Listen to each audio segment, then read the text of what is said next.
Buenas noches, mi nombre es Diomara Villalba. Socializo las respuestas. Primera pregunta, ¿cómo se construyen las subjetividades en torno a la verdad? La subjetividad se refiere a las experiencias internas y únicas de cada individuo, pero también a cómo estos individuos interactúan y se moldean en contexto social e histórico. Según Cappo, en 1999, la subjetividad no solo es un conjunto de experiencias individuales, sino que se configuran en el marco de las relaciones sociales y procesos históricos que influyen de manera en el que el sujeto entiende y narra su realidad. En el informe de la Comisión de la Verdad en el 2022 se destaca que la construcción de subjetividades en torno a la verdad es un proceso complejo que implica reconocer las múltiples voces y experiencias de las víctimas del conflicto. Las subjetividades se conforman a través de las interacciones de los sujetos con su entorno social, cultural y político. Este informe subraya la importancia de escuchar y validar las narrativas de las víctimas para comprender la verdad en toda su complejidad. En la pregunta número 2, ¿qué hicimos? ¿Qué estábamos haciendo? ¿Por qué se permitió durante tantos años que se siguiera cometiendo estos actos de violencia? El análisis de la subjetividad y el papel del sujeto social en el informe de la Comisión de la Verdad en el 2022 ayuda a responder a estas preguntas. Según Cappo, en 1999, el sujeto social es un individuo que actúa dentro de un marco social y cultural específico y cuyas acciones están influenciadas por las estructuras del poder y las relaciones sociales. Durante décadas, las acciones sociales y comisión de diversos actores sociales y políticos permitieron la perpetuación de la violencia en Colombia.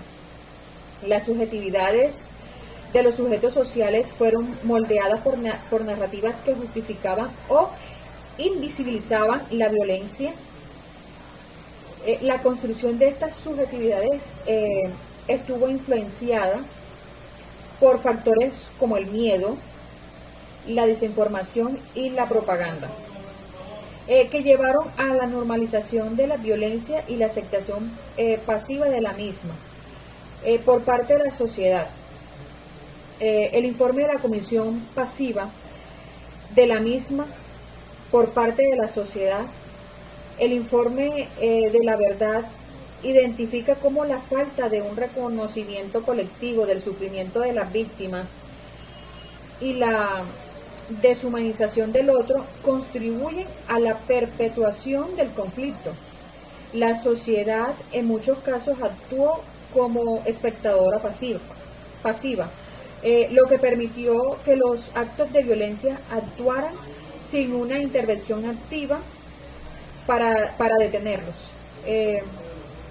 Tercera pregunta, ¿cómo se puede empezar a construir una cultura de la paz que nos exige el informe de la Comisión de la Verdad? Para construir una cultura de paz es fundamental la potencialización de los sujetos en concepto de Cappo en 1999. Define como que el proceso mediante el cual el individuo desarrolla una conciencia crítica de su situación y la empodera para transformarla. Esto implica reconocer y fortalecer las capacidades de las personas para influir en la realidad social y política. El informe de la Comisión en 2022 enfatiza la necesidad de una cultura de la paz basada en el reconocimiento de la verdad, la justicia y la reparación y no la repetición.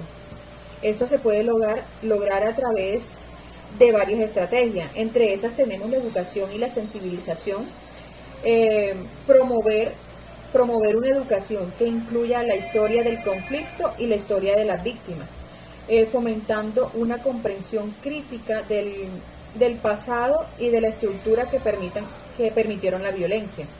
Otra sería la participación ciudadana, fomentando la participación activa de los ciudadanos en proceso de construcción de paz, creando espacios para el diálogo y la reconciliación. Otra sería el empoderamiento de las víctimas como sujeto activo potencial de la construcción de la memoria histórica en los procesos de la reparación, asegurando que sus voces sean escuchadas y respetadas. Otra sería en las políticas públicas inclusivas, implementar políticas públicas que promuevan la justicia social y la equidad, abordando las causas estructurales de la violencia y garantizando los derechos a todas las personas. Podemos concluir que la construcción de las subjetividades en torno a la verdad es un proceso dinámico y complejo, influido por contextos sociales, culturales e históricos, tal como lo señala Capó en 1999. Las subjetividades no solo se basan en las experiencias individuales, sino que también son moldeadas por relaciones sociales y estructuras del poder. El informe de la Comisión de la Verdad en 2022 subraya la importancia de reconocer y validar las múltiples voces y experiencias de las víctimas para comprender la verdad en toda su complejidad. El análisis de la perpetuación de la violencia en Colombia revela cómo las subjetividades de los sujetos sociales fueron moldeados por narrativas que justificaban o invisibilizaban la violencia, permitiendo que ésta se normalizara, como factores como el miedo, la desinformación y la propaganda influyeron a una aceptación pasiva en la violencia por parte de la sociedad. Muchas gracias.